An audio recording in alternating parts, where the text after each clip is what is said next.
Good morning, everybody.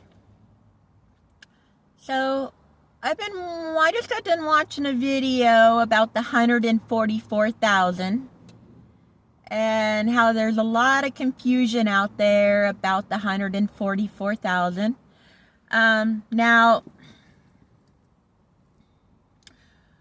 when I released the 144,000 souls by unbinding ancestral trauma through blood being spilt on the earth. The whole point of awakening the 144,000 is because those specific 144,000 souls hold a special DNA of awakening, of having their pineal gland, having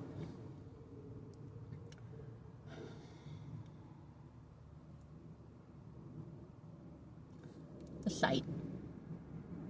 Okay? And the whole purpose of those 144,000 souls that I released to become awoken and to see is for them to go out into the world using their downloads and using the psychic downloads that they've been getting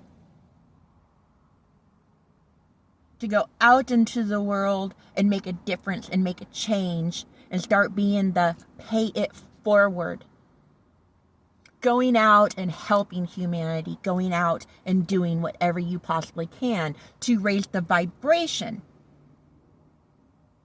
of every individual on earth and raise them up. Now, a video that I watched, he was talking about how there are some people out there in the world that are sad and they're upset that they're not one of the 144,000. Well, the 144,000, they're only just individuals that are a little bit farther ahead of everybody else. You know what I mean? They have that special DNA in them that helps them become who God, Source, needs them to be right now, to be instructors, to be a catalyst, to be a part of changing, of change. They're supposed to be a part of change. Now, I've noticed that a lot of these people have started doing tarot card readings. Well, the problem with that is if you're constantly doing tarot card readings, you are stuck in this loop, this constant loop. While you're doing these astrology readings, you're supposed to be watching other astrology readings. You're supposed to be watching other readings and getting more information and evolving and growing and learning how to do rituals and learning how to be more, to not just be stuck. You know, and I watch all these videos about people, part of the 144, and all they're doing right now is all they care about is their abundance. All they care about is their money. And I get that. Being out here and doing the work that we're supposed to be doing, it does require money to be able to live. I mean, how can we do things for the Lord and how can we do things for God if we aren't getting finances for it? If we aren't getting some form of financial help to do what we do? Well, unfortunately for me, I live on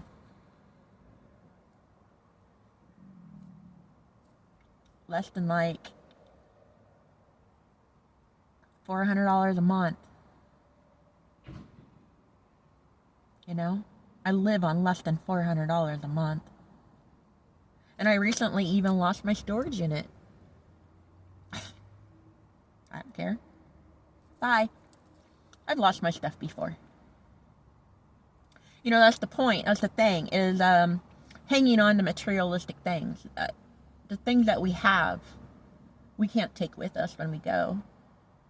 So why everybody feels the need that they need to feel like they need to have status by having a nice boat or having a nice truck or having a nice house or having all these things. You can have all the materialistic things that you could possibly want in the world, to think that that gives you status, that gives you the position that you need in order to, what, be a good person?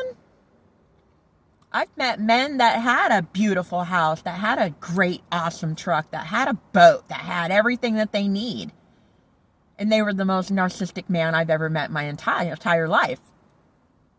That literally sexually abused women. I'm talking about hitting, smacking, choking, sodomizing. They work out of the devil. And then call themselves like better than everybody else. No. So this video, my storage unit. So get this, man. So I get a phone call from my storage unit lady, right? She's like, "Hey, Blue, your storage unit's like a day overdue." I'm like, "All right, cool. I'll go put some money on my account." I'm like, "I'll make sure I do it by tomorrow." She goes, "Okay."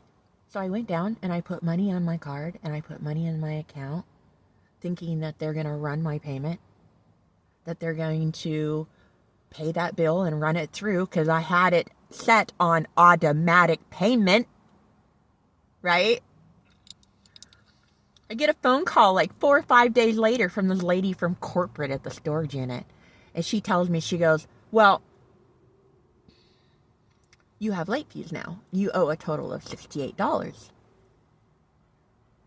So until you pay the $68, we can't put in a request for a refund for that late fee, even though nobody told you that you had to actually call and make a payment, not do an automatic payment." I'm like, no, I'm not paying a late fee. It's unethical. I ain't paying it. All I had in there was summer clothes and some tarot decks, which is great, that's just whatever. Bye. So I no longer have a storage unit with my stuff. The only thing I own is in my car now. Don't care. I don't care. Don't bother me one dang bit, because you know what? I've lost my stuff before. I'll get stuff again. It's just stuff. Just clothes, just stuff. No? You definitely can't hang on to people. And you can't hang on to materialistic things going through the path that, some of us are going down. The more you hang on to the items that you have, the more it's just going to hold you down. So anyway, I just wanted to make a video to